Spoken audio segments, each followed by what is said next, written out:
गीता 18 के श्लोक नंबर 62 में भगवान स्वयं कह रहे हैं कि अर्जुन उस परमेश्वर की शरण में जा जिसकी कृपा से परम शांति व शाश्वत स्थान अर्थात सतलोक को प्राप्त होगा। वो परमेश्वर कौन है, कहां है, कैसा है, जानने के लिए कृपया अवश्य सुनिए जगत गुरु तत्वदर्शी संत रामपाल जी महाराज के अमृत वचन। परम पिता परमेश्वर पूर्ण ब्रह्म कबीर देव जी, कबीर परमेश्वर जी की असीम कृपा से आप पुण्यात्माओं को यह सत्संग सुनने को प्राप्त हुआ। सत्संग में आने से प्राणी को आत्मज्ञान के साथ साथ परमात्म ज्ञान भी होता है।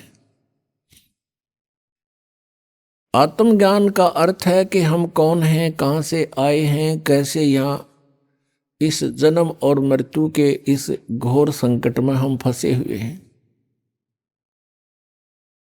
ये सत्संग से जानकारी होती है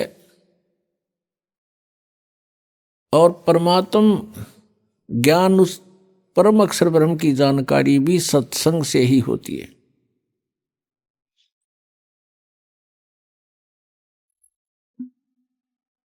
सत्संग का मिलना बहुत ही दुर्लभ है, संत का मिलना बहुत दुर्लभ है। और पुण्यात्माओं, आपका कितना सौभाग्य है, आपके कितने पुण्यकर्म आपके साथ हैं कि आपको सत्संग मिला और सतगुरु मिले।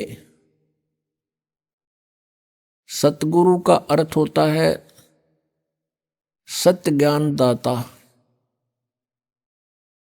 वैसे तो गुरु शब्द पर्याप्त है, गुरु मीन मार्गदर्शक, लेकिन ये नकली गुरु बहुत हो गए, जिस कारण से सच्चे गुरु, सत्य गुरु कहना पड़ा, सच्चा गुरु।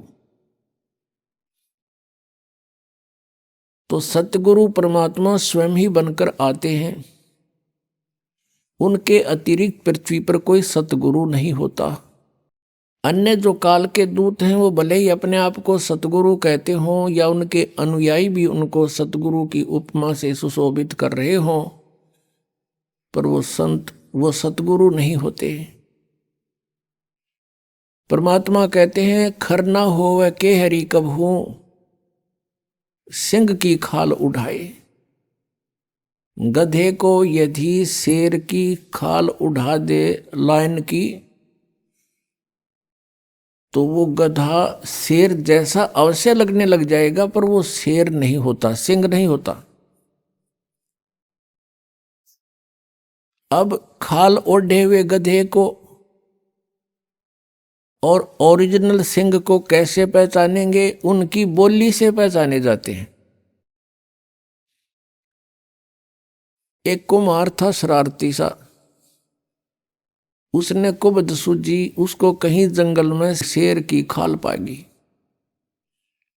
और वो क्या करे, अपने गधे पर डाल दे रात ने, शाम को, और खेतों में छोड़ दे। उसने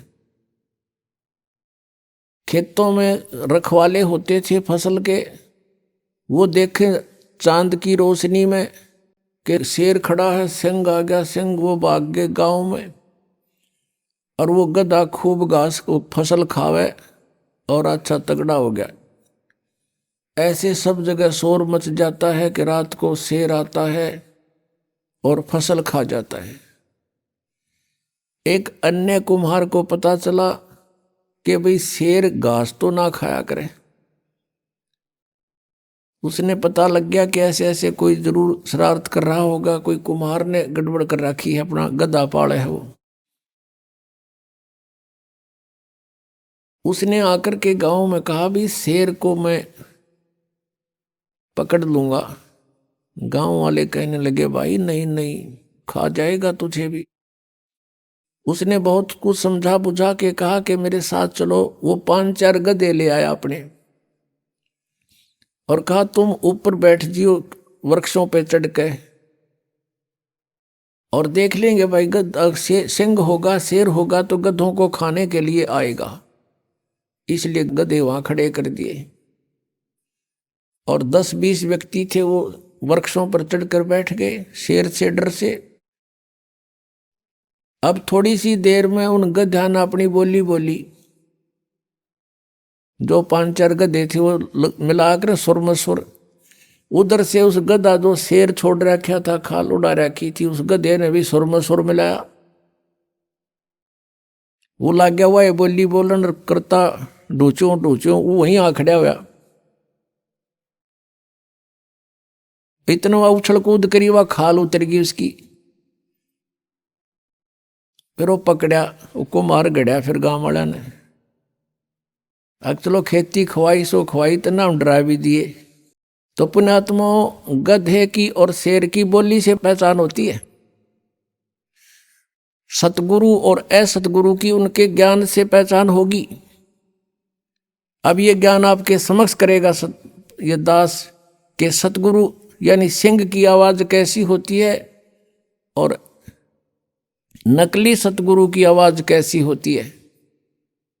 उनके ज्ञान से पता चलता है सतगुरु और असतगुरु का। तो पुण्यात्माओं, परमेश्वर ने 600 वर्ष पहले कहा था, जब वो अपनी लीला करने आए हुए थे, जैसा भगवान किया करता है। आपको सदग्रंथों में प्रमाण दिया कल रात्रि के अंदर कि वो परमात्मा सतलोक में रहता है और वहां मनुष्य सदृश शरीर में है। वो तेजों में शरीर है उसका। एक रोमकूप में करोड़ सूर्य मिला दे, करोड़ चंद्रमा, ऐसा एक रोमकूप की रोशनी है उन परमात्मा की। और जब वो परमेश्वर यहाँ अपने बच्चों को संभालने के लिए आता है, तत्व ज्ञान प्रचार करने के लिए आता है, तो वो अपने रूप को सरल करके आता है, नॉर्मल। और वो 2 सतीथी माता है। एक तो प्रत्येक युग में शिशु रूप धारण करके एक लीला करता है जो उसकी निर्धारित होती है, सुनियोजित, पहले से उद्देशित होता है। और फिर एक किसी पूर्व जन्म के संस्कारी को प्राप्त होते हैं, वो बच्चे को ले जाते हैं, परमात्मा कुंवारी गाय का दूध पीते हैं। पुण्यात्माओं, आप शिक्षित हो, परमात्मा को पहचानना बहुत आसान हो गया है। हम अभी तक भगवान को पहचान नहीं पा रहे थे और हम अपने सदग्रंथों को सत्य भी मानते थे। और जिस भी संत या ऋषि ने सदग्रंथों के आधार से हमें ये बताया कि ऐसा पुराण में ऐसा लिखा, शिव पुराण में ऐसा, विष्णु पुराण में ऐसा, मार्कंडेय पुराण में ऐसा, देवी पुराण में ऐसा और वेदों में ऐसा, तो हमने सत्य मान लिया कि ये संस्कृत के ज्ञाता हैं, इन्होंने सदग्रंथों को ठीक समझा होगा। तो उन्होंने हमें क्या बता दिया कि श्री ब्रह्मा जी, श्री विष्णु जी, श्री शिव जी ये सुप्रीम पावर हैं, अजरो अमर हैं, इनके कोई माता पिता नहीं है। तो हमने कोई डाउट नहीं हुआ, क्योंकि हम विद्यार्थी हैं और जिनको हम गुरु मानते थे, अब विद्यार्थी गुरु के किसी वचन में दोष निकालता है तो विद्यार्थी ठीक नहीं। फिर विद्यार्थी कहाँ का, वो तो जिज्ञासु गया था, जैसा टीचर पढ़ाएगा वो ग्रहण करेगा। अभी तक हमारे साथ ऐसा बना रहा कि नकली गुरुओं ने जो भी लोक वेद सुनाया हमने सच्चा मान लिया, सत्य माना। और वो आज तक वो बिजली गिरी रही हमारे ऊपर।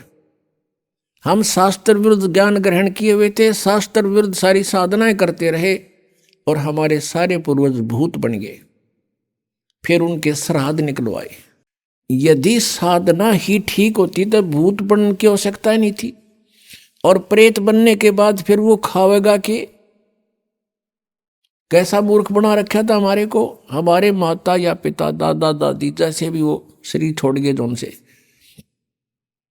जब वो जीवित थे दिन में 3-3 बार आहार करते थे प्रतिदिन। और फिर 364 में थे, एक दिन उसकी तृप्ति के लिए श्राद्ध निकाल दिया और को पेट भर छका दिया वो नकली गुरु। तो 364 दिन वो क्या खाएंगे आपके पितर? कैसा मूर्ख बना रखा था हमारे को। या तो फिर डेली छकाओ, उसने जो गुरुजी ने कहा मैं उसका भोजन भेज दूंगा वहां पर। तो इस तरह की जो गलत धारणाएं थी परमात्मा ने आकर सेट करी। एक समय परमेश्वर कबीर जी काशी में गंगा घाट पर चले गए। वहां उन्होंने क्या देखा कि कुछ ब्राह्मण वर्ग या कुछ उनके द्वारा भ्रमित व्यक्ति गंगा का पानी उठावें और लोटा भरें और गंगा में डालें सूर्य की तरफ मुंह करके। तो परमात्मा को मालूम था ये के फंड कर रहे हैं। परमात्मा कबीर जी गंगा में प्रवेश हुए, गोडों पानी में, घुटनों पानी से भी ज्यादा, और वहां से ऐसे जल को पटरी से बाहर फेंकने लगे खूब जोर जोर से। अब उन पंडितों ने जो अपने पितराती पानी भेजे थे, जल चढ़ावे थे, सूर्य को जल दे थे, उन्होंने पूछा कि कबीर ये क्या कर रहा तू? परमात्मा बोले आप क्या कर रहे हो? उन पंडितों ने कहा कि हम तो अपने पितरों को गंगा जल अर्पित कर रहे हैं। परमात्मा ने बोला, पूछा कि क्या होगा इस अर्पित करने से, कि उनको स्वर्ग में जल प्राप्त होगा? परमात्मा बोले मैं भी यही कर रहा हूं। मैंने अपनी कुटिया के पास एक बगीची लगा रखी है, उसमें सिंचाई कर रहा हूं। फिर मंड गए परमात्मा ने बोला, अरे वो पंडित जी कहते हैं अरे मूर्ख, ये जल तो यहाँ वहां कैसे पहुंचेगा, यहीं गिर रहा सारा, तेरी वहां कैसे जाएगा? जब परमात्मा बोले जब करोड़ों किलोमीटर तुम्हारे पितरात के पास पहुंच जाएगा, यहीं गिरा हुआ, तो मेरी बाड़ी में जाती है कि देर लगेगी, तो 2 किलोमीटर भी को नहीं। फिर उनकी बुद्धि ठिकाना आ गई ने बोला, अरे भले आदमी हो, एक तो तुम कह रहे हो कि स्वर्ग में सारे सुख, और फिर वहां पानी का अभाव, थारी माथे में कितने न फूट गई, अकल कहाँ गई तुम्हारी? न्यो को न नरक में जा रहे हैं, नरक में कौन पीने देगा उन्हें गंगा जल? तो साधना गलत करने से, शास्त्र विरुद्ध साधना करने से वो सारे भूत बनवा दिए। गुणात्माओं, परमात्मा का पाना सबसे आसान है, लेकिन काल ने हमें गुमा गना दिया, भ्रमित कर दिया, इतने गलत साधनाएं सिर पर रखवा दी हमारे। परमात्मा कहते हैं गुरुआं गांव बिगाड़े संतो गुरुआं गांव बिगाड़े, ऐसे कर्म जीव का ला दिए ईब जड़े ना जाड़े। ऐसे क्रम लगा दिए भक्ति के, इबू न छोड़ छुटवा तेनों के ना है, ये तो पुरानी लाग से। अब हमारे पूर्वजों को तो पता नहीं था और ना उनके गुरुओं को पता था। अब जैसा वो मार्गदर्शन करके बोले बाले उनके अनुसार चल पड़े। पहले तो इसे भोले व्यक्ति थे, एक भोला सा किसान था, उसके लड़का उत्पन्न हुआ उसकी पत्नी के। उसकी माँ ने कहा बेटा जा अपने गुरुजी को ला बुला के होम करानी है, होम। अब वो कति सीधा साधा सा था, वो गुरुजी के पास गया, गुरुजी परमात्मा ने दया करी है, हमारा लड़का उत्पन्न हुआ है, मेरी माँ ने कहा है हमारा घूम कर दे, घूम। अब गुरुजी समझ गया बोला बाला, अच्छा भाई पर नो बता 100 रुपये की करवाओगे घूम, या 2.25 की, 5.25 की, 10.25 की, 11 की, बता। वो कहने लगा गुरुजी, वो कहने लगा किसान के गुरुजी हम तो गरीब से आदमी हैं, हमारे 100 रुपये की घूम कर दे। अच्छा भाई चल। वो सामने बैठा लिया यजमान, गुरुजी बैठ गए अपने आसन पे और हवन शुरू कर दिया। अब उसने कहा कि जैसे मैं बोलूं ऐसे ही बोलना, ऐसे ही क्रिया करना तू सारी। अच्छा जी। अब पंडित जी कहे भूर भवे, उसने ना बोलना फुर फुर करे। अब भोले आदमी के ऊपर बोलनी आ उसके साथ संस्कृत। तो पंडित जी ने बोला तेरा सीधा बोल, वो भी बोला सीधा बोल।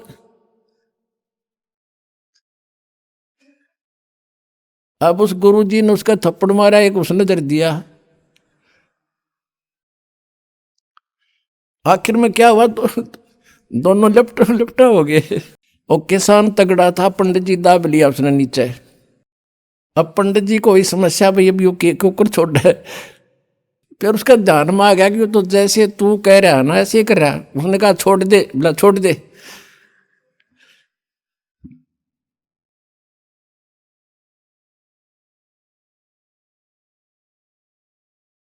तो दोनों भिन्न भिन्न हो गए। अब वो किसान ने सोचा कि इस ऊम में, इस घूम में, यू सारा प्रोसीजर होता होगा। अब हमने बतावा हंसी, पहले हमारे गेरिया बुंडी बने रही थी नो की नो, बिना ज्ञान के ये हंडोड़ा बना रहे थे हमारा। जब उनके सांस से उतर लिए, जो किसान कहता बोला पंडित जी, बोला शुक्र है मेरा सौभाग्य था, मैंने 100 करवा ली, जब 5.25 की करवा लूं तो दोनों मराऊं आज। अब ये सारी सच्चाई है वैसे, क्योंकि अब तो हम समझदार हो गए, हमने पता लग गया कि मूर्खा टोल इकट्ठा हो रहा था, हमने मूर्ख बना रहे थे। तो परमेश्वर कबीर जी ने आके हमें ये तत्व ज्ञान पहले ही समझाने की चेष्टा की थी, लेकिन शिक्षा के अभाव से हम उन नकली गुरुओं को सतगुरु मानते रहे। उन ऋषियों को, महर्षियों को जो नकली थे, उनको हम सचमुच वेद ज्ञान दाता मानते रहे, जिस कारण से आज तक हम सफर कर रहे हैं, उसको आज तक हम भोग रहे हैं। तो पुण्यात्माओं, अब भी कुछ नहीं बिगड़ा है, क्योंकि ये तो असंख्य जन्म, अनगिन जन्मों का झंझट था, अब भी निमट जाएगा, कोई बड़ी बात नहीं। परमात्मा कबीर परमेश्वर जी हमें याद दिलाया करते थे उस समय कि तुम जो साधनाएं करते हो ये शास्त्र विरुद्ध है, और श्री ब्रह्मा, श्री विष्णु, श्री शिव जी ये नाशवान है, इनकी जन्म और मृत्यु होती है, ये अविनाशी नहीं है। इस बात से पहले तो हमारे जो श्रोता थे वह दुख मान्या करते, वो फिर जाकर कहते अपने गुरुओं को कि कबीर ऐसे बोलता है, वो कहता है ब्रह्मा विष्णु महेश नाशवान है, इनकी जन्म मृत्यु होती है, इनके माता पिता हैं। तो वो नकली गुरु कहा करते थे कि कबीर अशिक्षित है, ये झूठा है, ये क्या समझे हमारे पुराणों को, पवित्र पुराणों को। पवित्र पुराणों में, सदग्रंथों में लिखा है, जो हम बताते हैं वो सत्य है, कबीर झूठ बोलता है। पुण्यात्माओं, उस समय ये बात स्वीकार हो जाना सहज थी कि कबीर परमात्मा संस्कृत भाषा नहीं जानते, अक्षर ज्ञान नहीं था। लेकिन आज हम ये नहीं कह सकते कि उनको संस्कृत भाषा नहीं आती थी, वो तो सब भाषाओं के जानकार हैं, परम विद्वान हैं। वो चींटी और हाथी की भाषा भी समझते हैं, वो सब पक्षी और पशुओं की भी भाषा जानते हैं, पृथ्वी के सभी प्राणियों की भाषा समझते हैं। लेकिन हम परमात्मा को नहीं समझ सके, यह बात न्यों बिगड़गी। अब आपको दिखाते हैं परमेश्वर कबीर जी ने जो सृष्टि रचना सुनाई थी, धर्मदास ये जग बोराना, कोई न जाने पद निर्वाणा, यही कारण मैं कथा पसारा, इन सब से कहिए वो राम नियारा। यही ज्ञान जग जीव सुनावो, सब जीवों का भरम नसावो। अब मैं तुमसे कहूँ चिताई, त्रिदेवन की उत्पत्ति भाई। तुम्हारे तीनों देवताओं की, रजगुण ब्रह्मा, सदगुण विष्णु, उत्तम गुण शिव जी का कैसे जन्म हुआ ये बताता हूँ। ज्ञानी सुने सो हृदय लगाई, मूर्ख सुने तो गम ना पाई। माँ अष्टंगी पिता निरंजन, ये जम दारुण वंशन अंजन। पहले कीन निरंजन राई, पीछे से माया उपजाई, माया रूप देख अति शोभा, देव निरंजन तन मन लोभा। निरंजन की ने भोग बिलासा, माया को रही तब आशा। तीन पुत्र अष्टंगी जाए, ब्रह्मा विष्णु शिव नाम धराए। तीनों गुण का ये विस्तारा, धर्मदास मैं कहूं पुकारा। तीन देव विस्तार चलावे, इनमें यो जग धोखा खावे। आज से 600 वर्ष पहले परमात्मा ने अपनी अमृतवाणी में लिपिबद्ध करवा रखी है ये ज्ञान। तो पुण्यात्माओं, अब पता चलेगा कौन था विद्वान और कौन है अविद्वान। एक संस्कृत भाषा के जान लेने से महर्षि नहीं बन सकता, शास्त्री तो कह सकते उसको, और वो विद्वान नहीं हो सकता।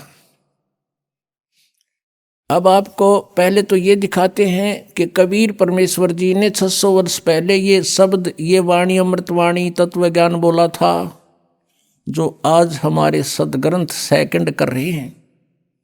धर्मदास जी एक महान आत्मा हुए हैं, परमात्मा उनको आकर मिले थे अपने लीलावत स्वभाववश, जैसे लीला परमात्मा किया करता है। वेद बताते हैं, ऋग्वेद मंडल नंबर 9 सूक्त नंबर 86 का मंत्र 26 और 27 में कहा है कि परमात्मा अपने भक्तों के सब संकट दूर करता है, अपने रूप को सरल करके वहां से गति करके आता है। वो तीसरे मुक्ति धाम में रहता है, ध्रुवलोक के तीसरे पृष्ठ पर विराजमान है, यानी सतलोक में रहता है, और वहां से गति करके चल कर आता है, भक्तों को मिलता है, उनको ज्ञान उपदेश देता है, भक्ति का यथार्थ ज्ञान बताता है। और वो परमात्मा राजा के समान देखने जोगा है, दर्शनीय है,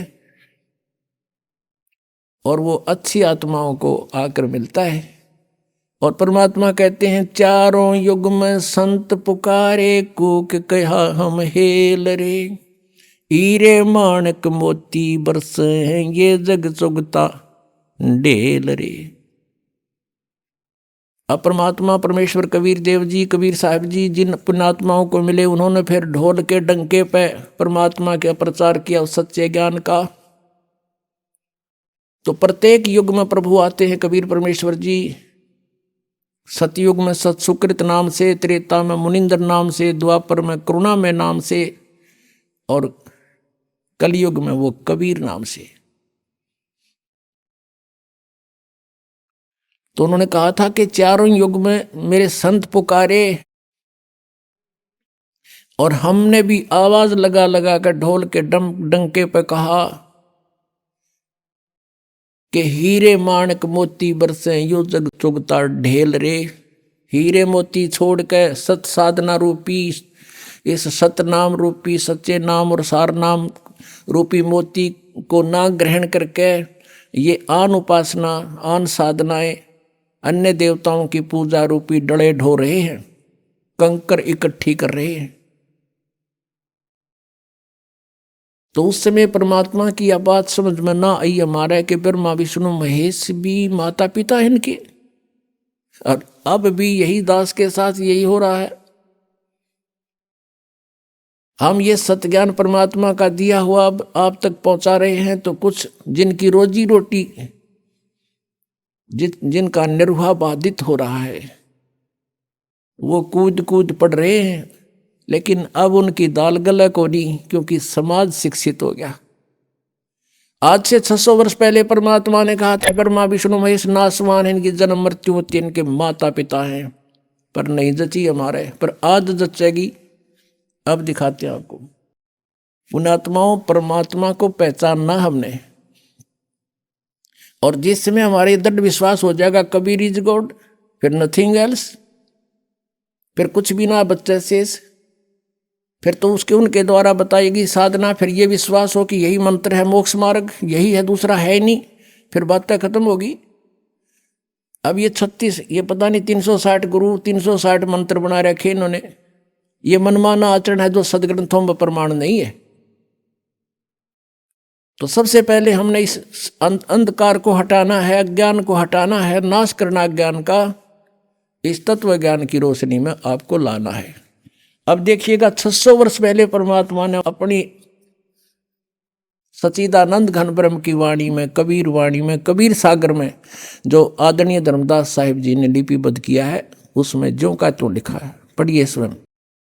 ये देखिएगा कबीर सागर संपूर्ण 11 भाग खेमराज श्री कृष्ण दास बम्बई से प्रकाशित है। ये पुराना प्रकाशन है, बहुत पुराना।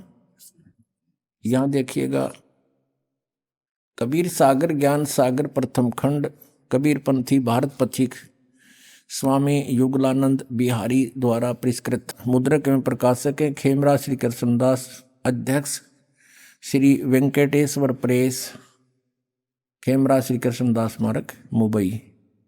अब हम आपको ले चलते हैं इसके बोध सागर ज्ञान बोध में। ये ज्ञान बोध और ये बोध सागर पृष्ठ नंबर 21 पर आपको पढ़ाएंगे।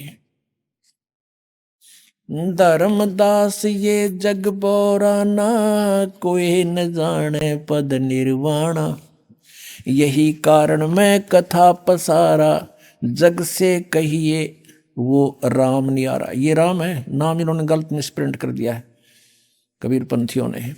यही ज्ञान जग जीव सुनावो, सब जीवों का भरम नसावो, अब मैं तुमसे कहूँ चिताई, तेरे देवन की उत्पत्ति भाई। कुछ संक्षेप कहूँ गहराई, सब संशय तुमरे मिट जाई, भरम गए जग वेद पुराना, आदि राम का भेद न जान्या। ये राम है, नोट नाम। राम राम सब जगत बखाने, आदि राम कोई बिरला जाने। ये नाम इन्होंने लिखा है, गलत लिख दिया, मिसप्रिंट बाद में इन्होंने संशोधन करा अपनी जान में, लेकिन अकल तो इनमें थी नहीं। अब सचमुच यहाँ चल रहा है कि राम राम सब जगत बखाने, आदि राम माने सनातन परमात्मा, सबसे पहला प्रथम पुरातन भगवान, कोई बिरला जाने।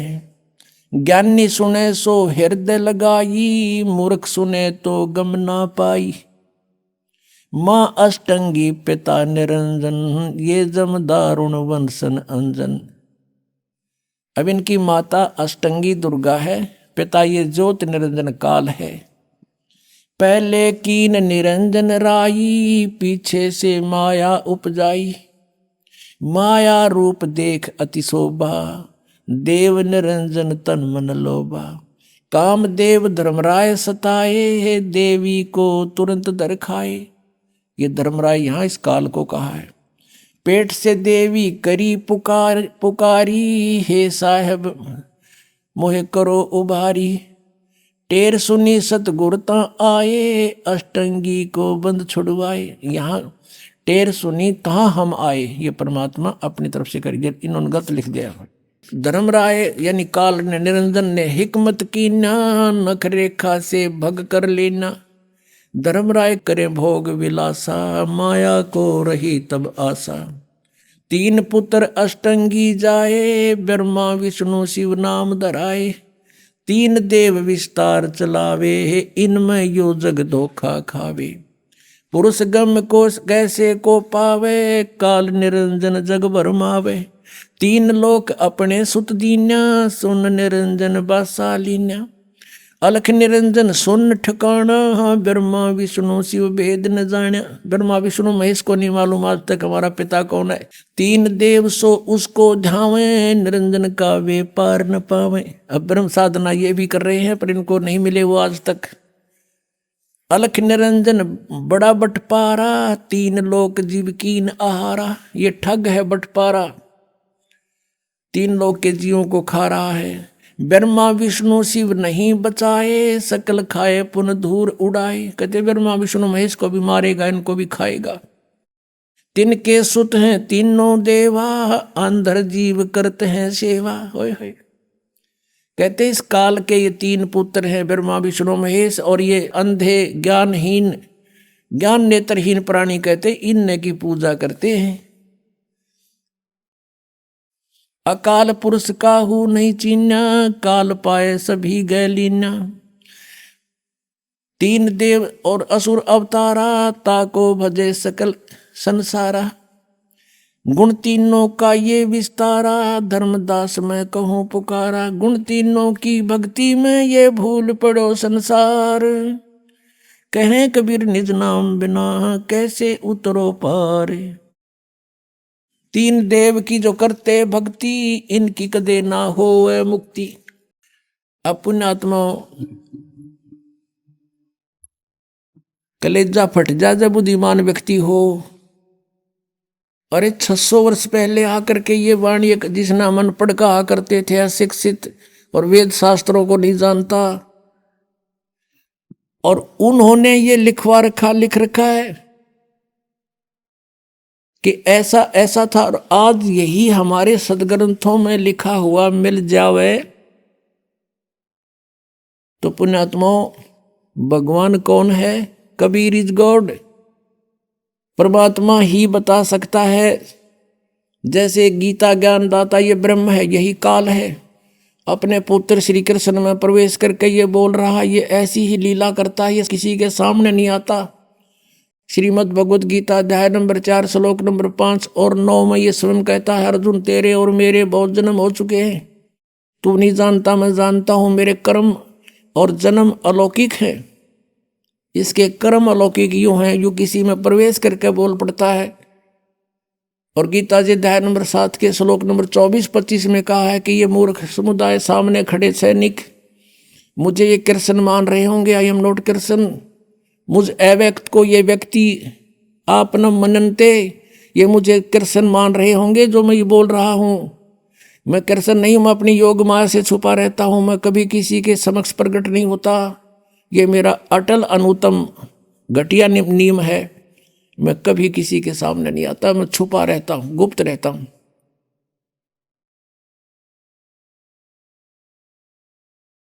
तो पुण्यात्मा ये 10वें अध्याय के दूसरे श्लोक में गीता जी में कहता है कि मेरी उत्पत्ति को न देवता जानते न ये ऋषि जानते, क्योंकि इनका उत्पत्ति करता मैं हूं।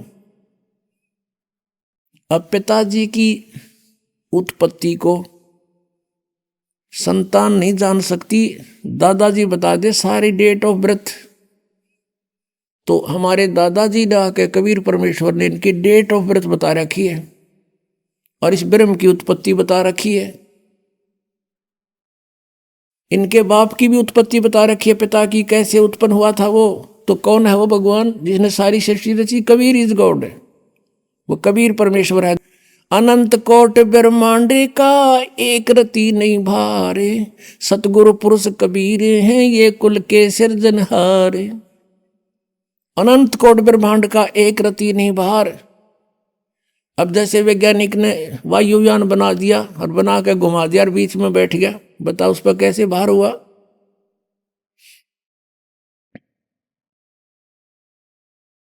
तो उस परमेश्वर ने आके हमारी को सारी ज्ञान दिया सब। अब आपको दिखाते हैं पवित्र सदग्रंथों में, देखिएगा शिव पुराण।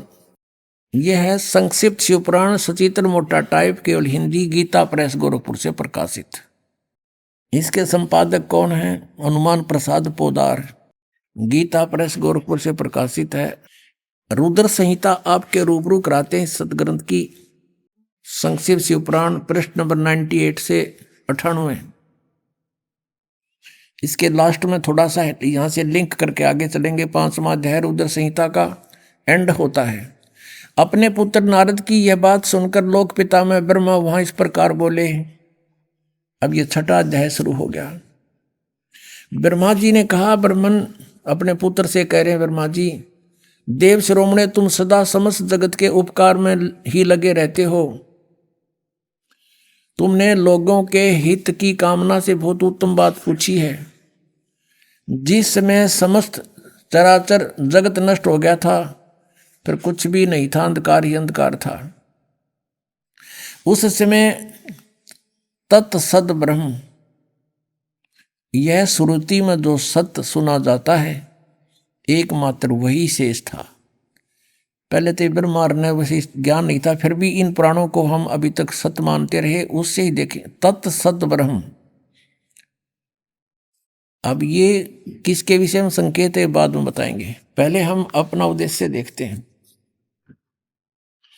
अब 100 पृष्ठ पर देखिएगा,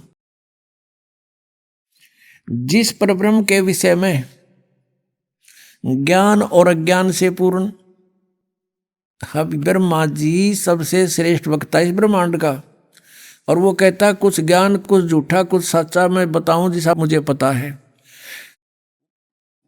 जिस परब्रह्म के विषय में ज्ञान और अज्ञान से पूर्ण उक्तियों द्वारा इस प्रकार विकल्प किए जाते हैं, उसने कुछ काल के बाद द्वितीय की इच्छा प्रकट की, अपने भीतर एक से अनेक होने का संकल्प उदित हुआ। तब उस निराकार परमात्मा ने अपनी लीला शक्ति से अपने लिए मूर्ति की कल्पना की। मूर्ति माने आकार होता है। जो मूर्ति रहित परम ब्रह्म है उसकी मूर्ति ये भगवान सदाशिव हैं। अर्वाचीन और प्राचीन विद्वान उन्हीं को ईश्वर कहते हैं। उस समय एकाएकी रहकर स्वेच्छा अनुसार व्यवहार करने वाले इन सदाशिव ने अपने विग्रह से स्वयं ही एक स्वरूप भूता शक्ति की सृष्टि की, जो उनके अपने श्रीअंग से कभी अलग होने वाली नहीं थी। उस पराशक्ति को प्रधान प्रकृति गुणवती माया बुद्धि तत्व की जननी तथा विकार रहित बताया है। वह शक्ति अंबिका कही गई है। उसको प्रकृति, ये प्रकृति शब्द याद रखना, ये दुर्गा के लिए है। यहाँ पर गीता जी के अध्याय नंबर 14 के श्लोक 3, 4, 5 में जब आपको दास दिखाएगा ब्रह्मा विष्णु महेश की उत्पत्ति, वहाँ कोड वर्ड है ये। वहाँ दुर्गा के विषय में कहा है प्रकृति के, ये प्रकृति मेरी पत्नी है, मैं इसके पेट में बीज स्थापित करता हूँ गर्भ में, जिससे सबकी उत्पत्ति होती है। काल बोल रहा है गीता को।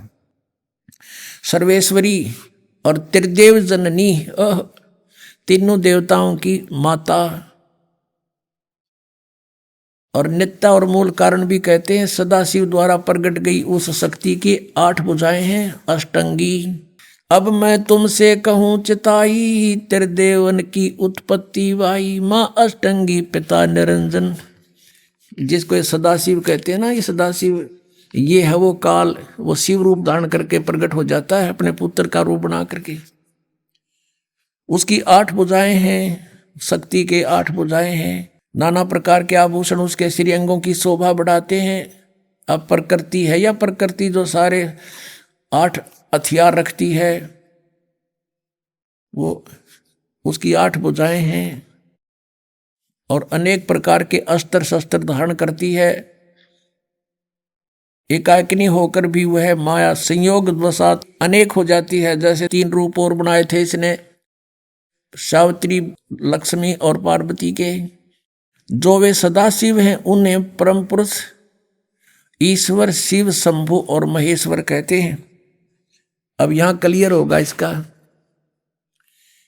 अब ये हम 101 पर आगे पढ़ते पढ़ते 101 पृष्ठ पर रुद्र संहिता, और ये 6, 7वां अध्याय चल रहा है। वे अपने सारे अंगों पर भस्म रमाए रहते हैं। उन काल रूपी ब्रह्म ने, हो गया क्लियर, वो काल रूपी ब्रह्म है, ब्रह्मा विष्णु महेश का जो पिता है, दुर्गा का पति है। काल रूपी ब्रह्म ने एक ही समय में शक्ति के साथ, नाथ नहीं है, शक्ति के साथ शिवलोक नामक क्षेत्र का निर्माण किया था। उस उत्तम क्षेत्र को काशी कहते हैं। वे प्रिया और प्रियतम रूप, वे दोनों पति पत्नी के रूप में शक्ति और शिव, दुर्गा और ये काल रूपी ब्रह्म जो परमानंद स्वरूप है, उस मनोरथ क्षेत्र में नित्य निवास करते हैं। आगे देखो, देवर से एक समय उस आनंद वन में रमण करते हुए शिवा और शिव के, दुर्गा और काल के मन में यह इच्छा हुई कि किसी दूसरे पुरुष की भी सृष्टि करनी चाहिए, कोई संतान उत्पन्न करनी चाहिए, जिस पर यह सृष्टि संचालन का महान भार रखकर हम दोनों केवल काशी में रहकर स्वेच्छा अनुसार विचरें और निर्वाण धारण करें। ऐसा निश्चय करके शक्ति सहित सर्वव्यापी परमेश्वर शिव ने, काल रूपी ब्रह्म ने अपने वाम भाग के 10वें अंग पर अमृत मल दिया, यानी पति पत्नी व्यवहार किया। फिर तो वहां से एक पुरुष प्रकट हुआ, यानी पुत्र। यहां देखिएगा 102 पृष्ठ पे। अब हम यहां पढ़ेंगे, थोड़ा सा लेंगे। शिव ने कहा, उस उत्पन्न बालक से कहा, शिव ने कहा, वत्स बेटा, व्यापक होने के कारण तुम्हारा विष्णु नाम विख्यात हुआ। अब दुर्गा और काल से विष्णु का जन्म सिद्ध हुआ। अब देखिए ये 6वां अध्याय समाप्त हुआ। अब 7वें में आते हैं। ब्रह्मा जी कहते हैं देवर से, तत्पश्चात कल्याणकारी परमेश्वर सांब सदाशिव ने, यानी उस काल ने दुर्गा से संयोग करके जैसे विष्णु उत्पन्न किया, पूर्ववत प्रयत्न करके मुझे अपने दाहिने अंग से उत्पन्न कर दिया। अब पुण्यात्माओं, अब कोई शंका रही आपके कि कौन है इनका दादा, कौन है इन सब की सृष्टि, सबकी उत्पत्ति का जानकार? और परमात्मा बिना सर्वज्ञ नहीं हो सकता, सबको जानने वाला केवल कबीर इज गॉड। अब यहाँ पर दो तो कंसेप्ट क्लियर हो गए कि विष्णु और ब्रह्मा की उत्पत्ति होगी इस काल से और दुर्गा के संयोग से, ये इनके पुत्र। अब तीसरा रह गया शिव। अब यहाँ अनुवाद करता विचलित हो गया। मूल संस्कृत पाठ में सही लिखा है, अब इसने अनुवाद करता केवल हिंदी है इसमें, इसने यहाँ गड़बड़ी कर दी। सोचा कि शिव से शिव की उत्पत्ति लिखूंगा तो मैं पागल कहूंगा, इसने वो टाल मटोल कर दी। परमात्मा कहते हैं चोर चुरावे तूंबड़ी और गाड्डे पानी में, वो गाड्डे हुआ ऊपर आवे नो सच्चाई छनी ना।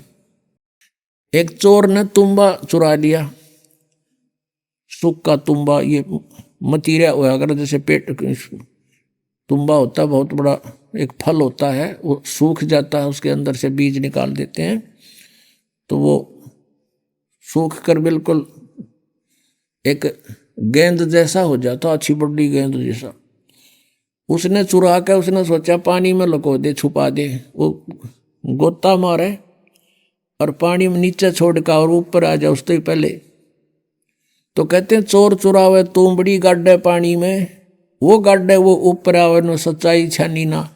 अब आपको दिखाते हैं ब्रह्मा विष्णु महेश से अन्य है जो इनका पिता है।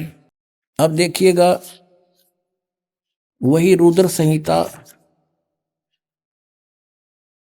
ये वही शिवपुराण है, संक्षिप्त शिवपुराण 110 पृष्ठ पे रुद्र संहिता चल रहा है। अब यहाँ हम 9वें अध्याय में आगे लास्ट में, इस प्रकार ब्रह्मा विष्णु तथा रुद्र इन 3 देवताओं में गुण हैं, परंतु शिव गुणातीत माने गए हैं।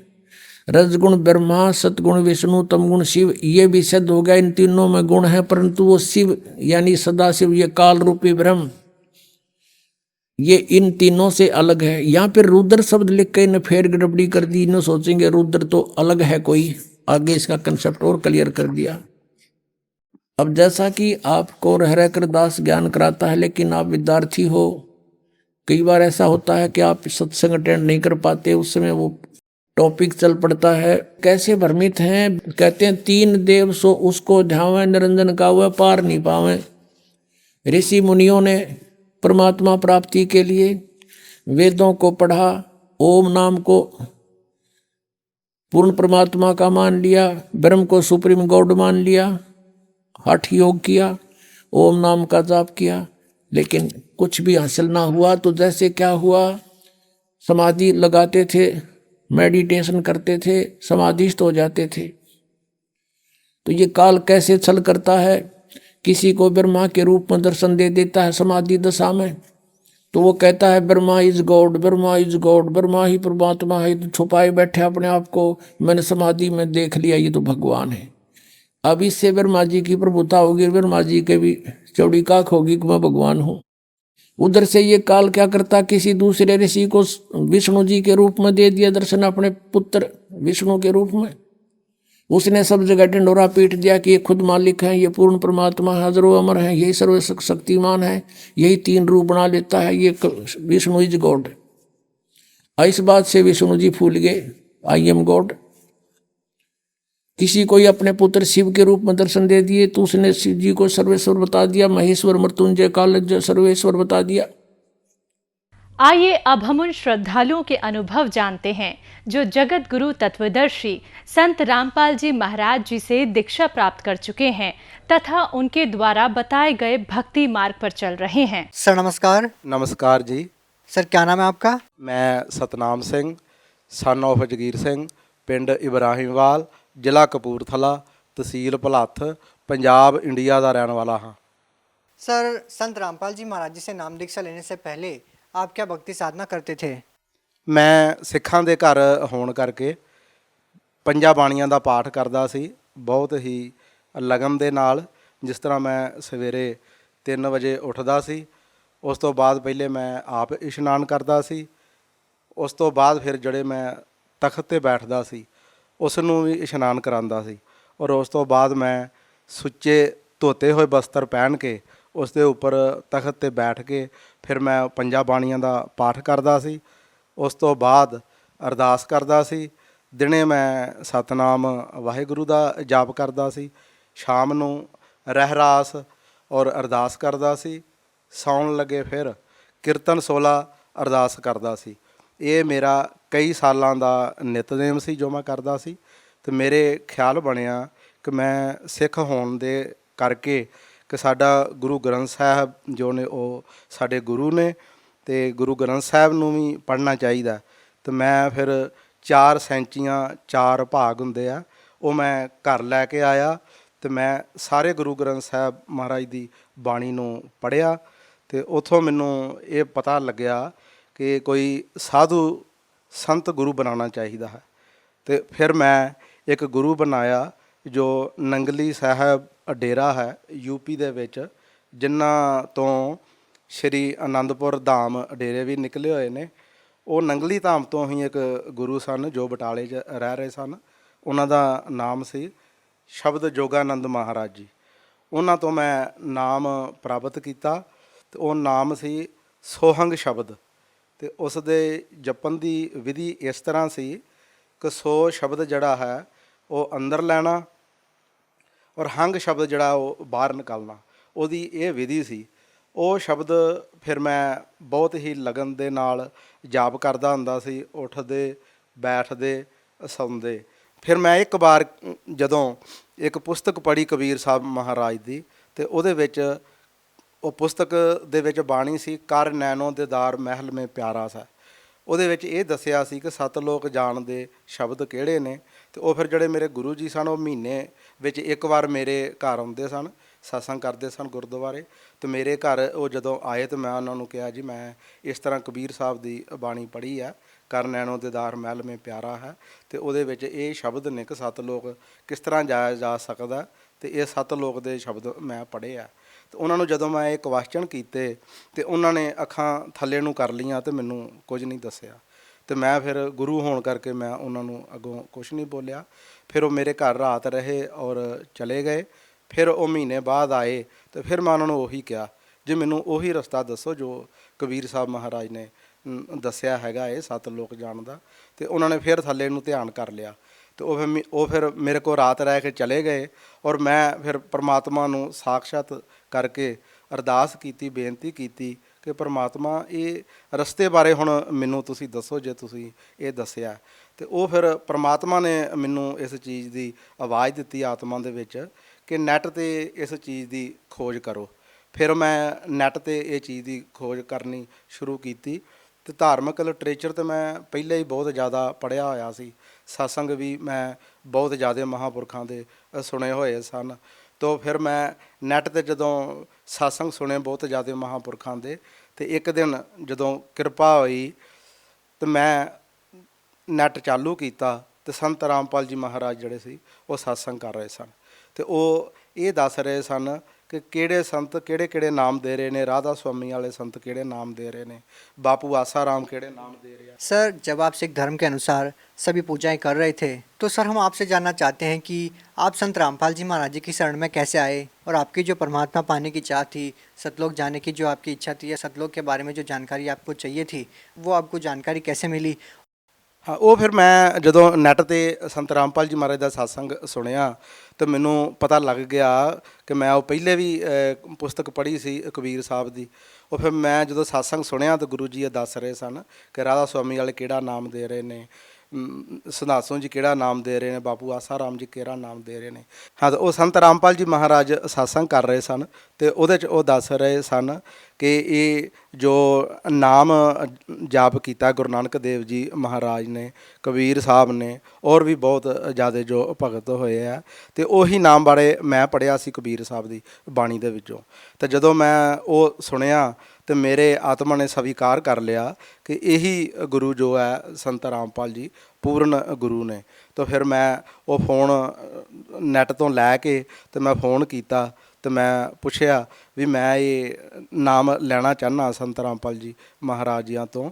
ਤਾਂ ਮੈਂ ਫਿਰ ਬਰਵਾਲੇ ਪਹੁੰਚ ਗਿਆ ਸੰਤ ਰਾਮਪਾਲ ਜੀਆਂ ਦੇ ਆਸ਼ਰਮ, ਤੇ ਉੱਥੇ ਜਾ ਕੇ ਮੈਂ ਫਿਰ 24/9/2011 ਨੂੰ ਪ੍ਰਥਮ ਨਾਮ ਪ੍ਰਾਪਤ ਕੀਤਾ।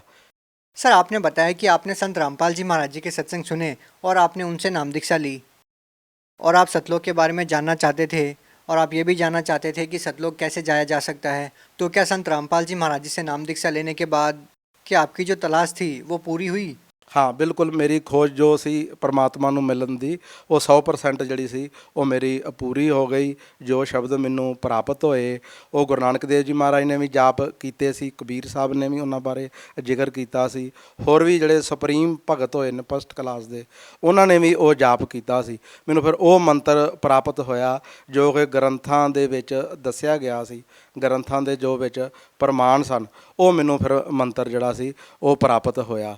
ਅਤੇ ਉਸ ਤੋਂ ਬਾਅਦ ਫਿਰ ਮੈਂ ਦੂਸਰਾ ਮੰਤਰ ਜਿਹੜਾ ਸੀ ਸਤਨਾਮ ਸ਼ਬਦ ਸੀ, ਉਹ ਵੀ ਮੈਨੂੰ ਪ੍ਰਾਪਤ ਹੋਇਆ। ਅਤੇ ਸਤਨਾਮ ਸ਼ਬਦ ਦੇ ਨਾਲ ਮੈਨੂੰ ਬਹੁਤ ਜ਼ਿਆਦਾ ਲਾਭ ਹੋਏ। ਜਿਸ ਤਰ੍ਹਾਂ ਮੈਨੂੰ ਮੇਰਾ ਆਪਰੇਸ਼ਨ ਹੋਇਆ ਸੀ, ਘਰ ਦੀ ਦਾ ਵੀ ਆਪਰੇਸ਼ਨ ਹੋਇਆ ਸੀ। ਘਰ ਦੀ ਦੇ ਪਿੱਤੇ ਦੇ ਵਿੱਚ ਪੱਥਰੀ ਸੀ ਔਰ ਅਸੀਂ ਹੌਸਪੀਟਲ ਗਏ ਹੋਏ ਸੀ ਅਤੇ ਉਹਨਾਂ ਦਾ ਆਪਰੇਸ਼ਨ ਹੋਇਆ ਅਤੇ ਮੈਂ ਹੌਸਪੀਟਲ ਵਿੱਚ ਹੀ ਸੀ ਅਜੇ। ਅਤੇ ਮੇਰੇ ਵੀ ਪੇਟ 'ਚ ਬਹੁਤ ਗੈਸ ਬਣਨ ਲੱਗ ਪਈ ਅਤੇ ਮੈਂ ਡਾਕਟਰ ਸਾਹਿਬ ਨੂੰ ਮਿਲਿਆ ਅਤੇ ਵੀ ਮੇਰੇ ਗੈਸ ਬਹੁਤ ਬਣ ਰਹੀ ਹੈ ਪੇਟ ਵਿੱਚ। ਉਹਨਾਂ ਨੇ ਮੇਰਾ ਅਲਟਰਾਸਾਊਂਡ ਕੀਤਾ ਅਤੇ ਉਹਨਾਂ ਨੇ ਬੋਲਿਆ ਵੀ ਆਪਦੇ ਪਿੱਤੇ ਦੇ ਵਿੱਚ ਪੱਥਰੀ ਹੈ, ਇਹ ਆਪਰੇਸ਼ਨ ਕਰਾਉਣਾ ਪਏਗਾ। ਅਤੇ ਮੈਨੂੰ ਵੀ ਫਿਰ ਉਹ ਆਪਰੇਸ਼ਨ ਕਰਾਉਣਾ ਪਿਆ।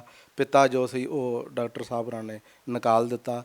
ਉਸ ਤੋਂ ਬਾਅਦ ਫਿਰ ਮੈਡੀਸਨ ਮੈਂ ਯੂਜ ਕਰਦਾ ਹੁੰਦਾ ਸੀ, ਜਿੱਦਾਂ ਸਵੇਰੇ ਮੈਂ ਗੈਸ ਦੀ ਗੋਲੀ ਲੈਂਦਾ ਹੁੰਦਾ ਸੀ।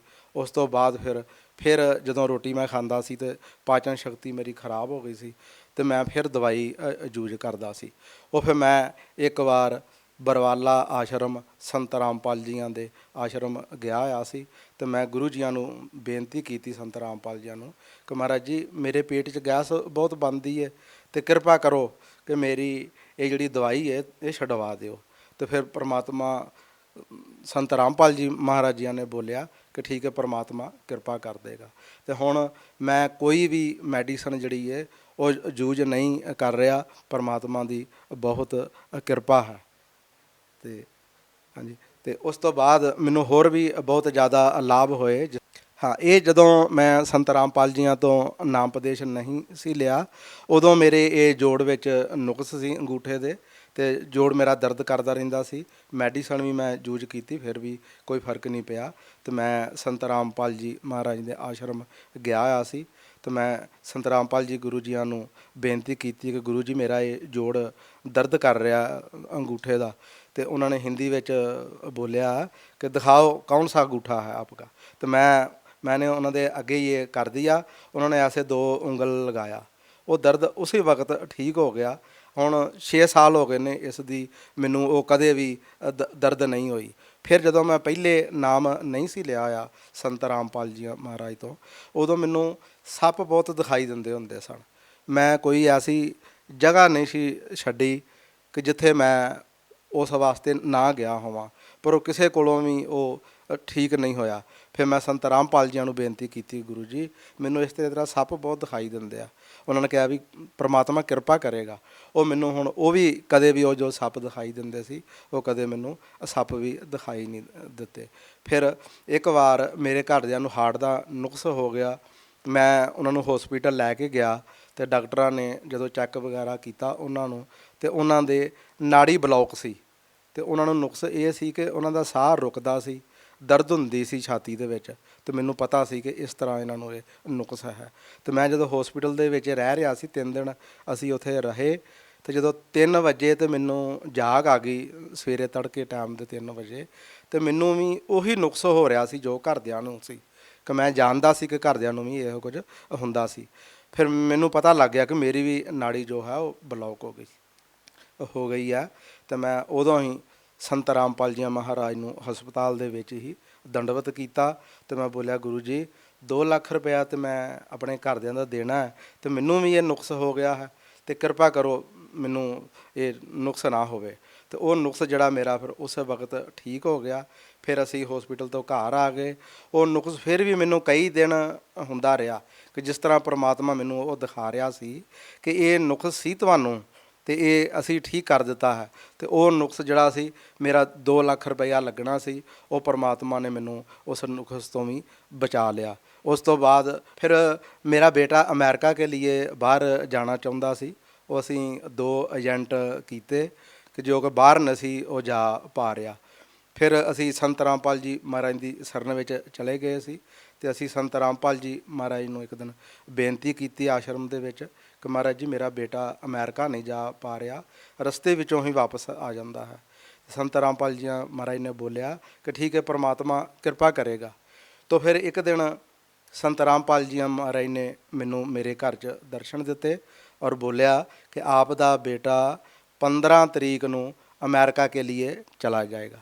तो ठीक 15 तरीक ਨੂੰ ही उसकी फ्लैट हो गई, तो वो अमेरिका के लिए चला गया। अब अमेरिका ਵਿੱਚ ही है, बहुत वधिया उसका कारोबार है, तो अमेरिका वो अपना काम कर रहा है। सर, जैसा कि आप सिख धर्म से बिलोंग करते हैं, तो हम आपसे जानना चाहते हैं कि जो गुरु नानक देव जी जो जाप करते थे, क्या वही नाम संत रामपाल जी महाराज जी देते हैं?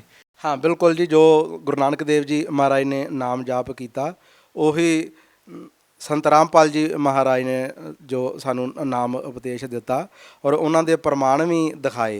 जिस तरह बाले मरदाने की जन्म साखी दे विचों एक होर ग्रंथ है गुरु नानक देव जी महाराज का प्राण सांगली ग्रंथ, वो भी दिखाया, उहदे विचों भी प्रमाण दिते। तो वो ये जो नाम है संत रामपाल जी महाराज दे रहे, ये प्रमाणित ज्ञान है, ग्रंथां दे विच ज्ञान है।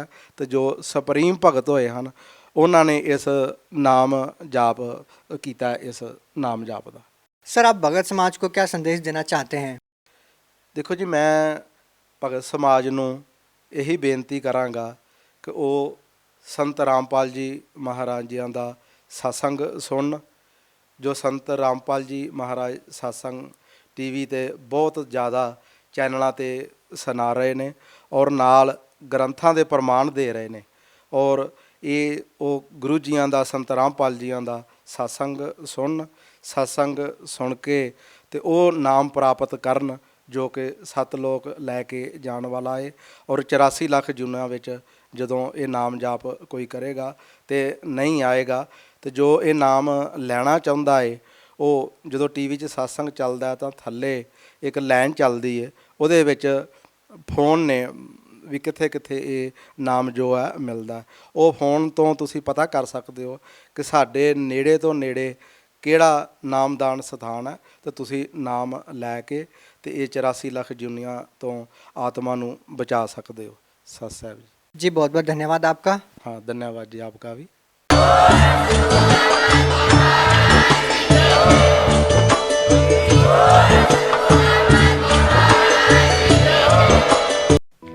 आप सुन रहे थे जगत गुरु तत्वदर्शी संत रामपाल जी महाराज के मंगल प्रवचन।